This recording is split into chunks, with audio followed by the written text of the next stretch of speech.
Hey everybody, Doug back at you with a Pennsylvania Dutch word of the week, and this week I bring you a word that a lot of you, even though you might not speak fluent Pennsylvania Dutch or speak a lot of Pennsylvania Dutch, I chose a word that was one of those words that made it from Pennsylvania Dutch into English, and especially in Pennsylvania Dutch country in southeastern Pennsylvania, even people that didn't speak the language anymore. This was one of those words that kind of stuck, and we have a lot of words like that that were brought into our spoken English by the Pennsylvania Dutch, and that is the word schusslich. You probably heard it as a kid. So schusslich by definition would be, it actually has a couple different definitions if you look it up in Beam's dictionary, for example. One definition, I want to read this specifically so I don't get this wrong, is someone that is inept at doing things is one definition. So someone that's schusslich, they're not good at doing a certain task.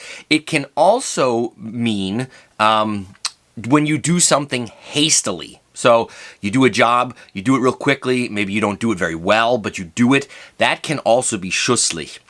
But I think the definition that most people know it as is skittish, or someone that is constantly, moving around. And I think that's where most people probably heard it as a kid, maybe sitting in church and you weren't sitting still. Then you were said you were too schusslich. You were always, you're always a little bit moving around a little bit. We also have the word rutschig. Is a synonym, I guess, in that sense. But schusslich is our word this week. So here's a sentence using the word. Die Kinder sind so schusslich und können nicht stillhalten. Die Kinder sind so schusslich und können nicht stillhalten.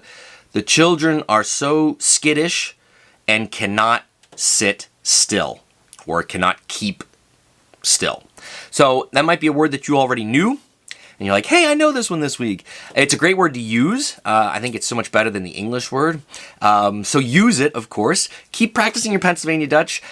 Tell your friends about the great things we're doing here on the channel. Support us. Buy us a coffee if you think we're doing a great job. The link's down below. And until next time, dear friends, Macht's gut.